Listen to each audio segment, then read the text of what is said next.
I want to present an argument that Scottish criticism mishandles the fin de siècle, the 1890s, the late 19th century. And as a result of that, what we get locked into in the 20th century and even down to the 21st century is a rather anti-cosmopolitan outlook, at least in a lot of Scottish literary and cultural criticism. Patrick Geddes, I think, is obviously an important figure. I had intended on speaking about one of the prefaces to the Evergreen, but I've simply been unable to get the full text because of lockdown, so I've provided an extract from Geddes and an extract from Hugh McDermid to help focus my discussion afterwards, hopefully. Geddes's Evergreen is very important, obviously, to a Scottish Celtic Renaissance, if you like. And of course, it's quite a promiscuous outlook that Geddes has in terms of where he thinks this Renaissance is coming from. His search for peripheral things leads him to certainly look at the Celtic regions of the UK and elsewhere, following on obviously enough from the work of Ernest Renan and others earlier in the 19th century. But he also perhaps fatally includes the Kailyard, the cabbage patch. In the 1880s and 1890s, Scottish fiction, particularly popular overseas in the so-called colonies in Canada, New Zealand and elsewhere, sells in hundreds of thousands and is read almost contemporaneously by intellectuals as a rather debased Scottish literary product. Geddes clearly is much more accepting of it in his definition of the Renaissance, of the new regional literary and cultural energies coming in sort of to the centre. He includes the Kailyard, hence his reference to Thrums. J.M. Barrie publishes his fiction A Window in Thrums in 1888. So that new regionalism that we get from Geddes, I think it's important. Scottish literary criticism has been very bad, funnily enough, at recognising regionalism because it's been so obsessed with the nation, with something supposedly bigger. And around the same time that Geddes is writing, we've again got a fairly obvious contribution from Andrew Lang in terms of writing about fairy tales and writing about what we would call today folk culture. And in Blackwood's magazine in February 1897, he produces his essay, The Celtic Renaissance, which is quite nuanced, which has within it warnings about being too monolithic in our conception of Celticness. But nonetheless, Lang is also suggesting that there are new cultural currents around. And he uses that word Renaissance, which I think is quite important and to which we'll return in a moment. In this late 19th century period, Scotland's best-selling writer, with the exception of the Kailyarders, would be Robert Louis Stevenson, obviously enough. And one should think that he fits very well the classic definition of fin de siècle, etc., proto-modernism. Jekyll and Hyde is an archetypal novel of degeneration, but all too easily is read in a long tradition thereafter as coming from the kind of penny shocker genre. But Jekyll and Hyde is a very important literary work. Unfortunately, like a lot of Stevenson's work, again, it's misread by Scottish literary criticism, including cosmopolitan fictions, post-colonial fictions, if you like, in the South Seas.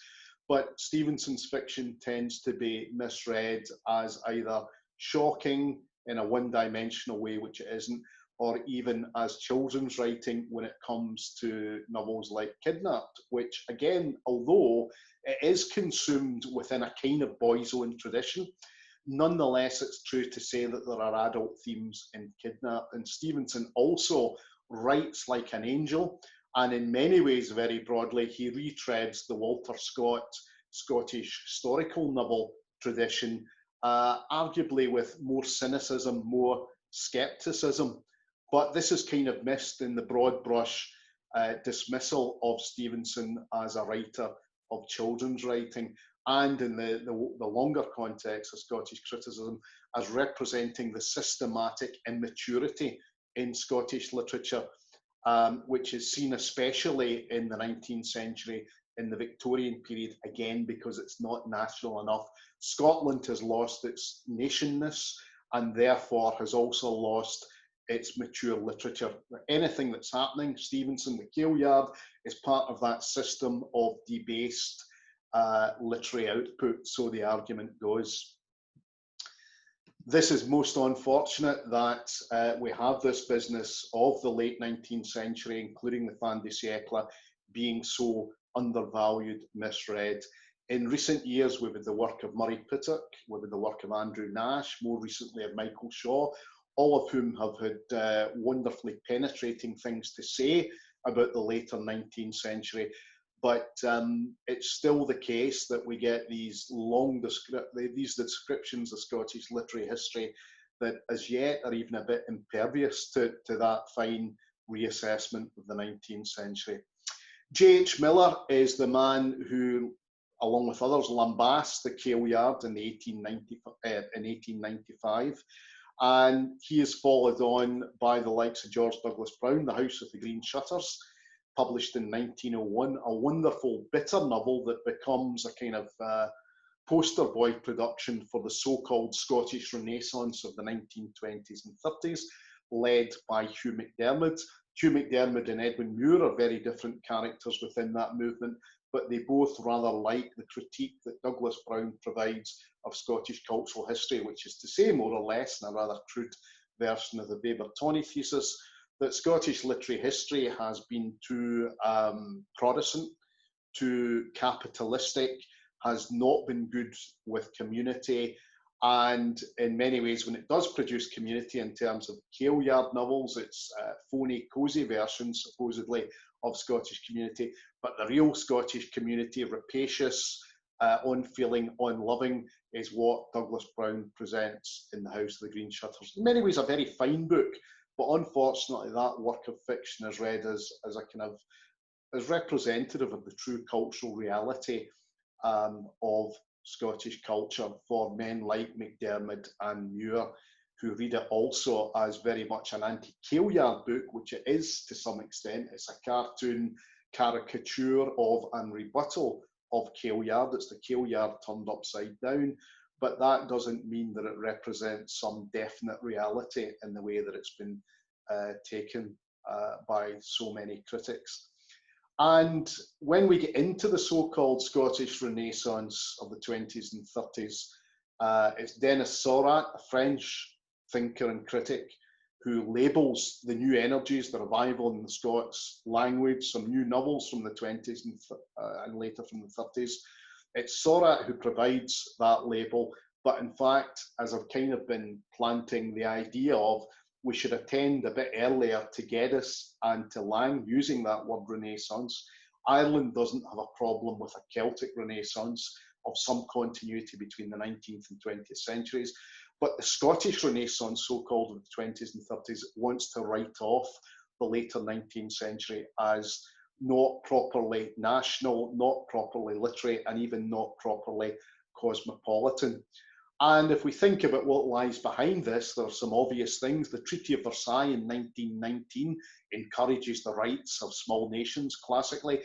And in that same year, we get the beginnings of modern Scottish literary criticism with G. Gregory Smith's Scottish Literature, Its Character and Influence. And basically, in that book, Gregory Smith looks for a coherent national tradition, can't quite find one, but suggests that the national tradition is something that's a bit bonkers. It's a bit schizophrenic, if I'm allowed to say that.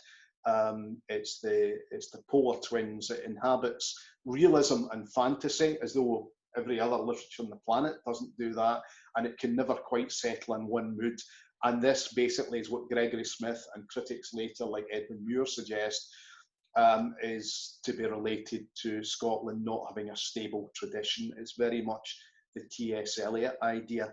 And this idea of stable tradition and nation really undersells in all kinds of ways the good regional proto-modernist things that have been happening from the 1890s onwards. And even as recently as the early part of the 21st century. Very useful book by the late Marjorie McCulloch, an anthology of documents in her modernism and nationalism.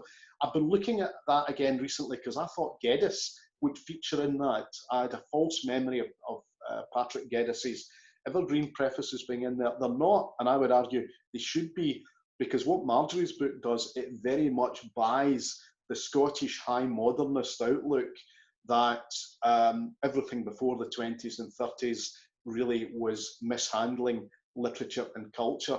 And it's only really with MacDiarmid and the sons of MacDiarmid that we get something that is properly Scottish literature, that is even properly mature, adult, and cosmopolitan. In fact, the really cosmopolitan things have longer roots. They're happening with Geddes, Lang, Stevenson, and others. And we really need to get back to properly appreciate that and at last, and there are still no signs of this happening, shake off the canonical view of Scottish literature and culture that spawned from the 1920s and 30s. And because of that canonical view, in all kinds of ways that we might discuss further, Scotland has continued to misdescribe, to mishandle its cosmopolitan literary and other energies down to the present day.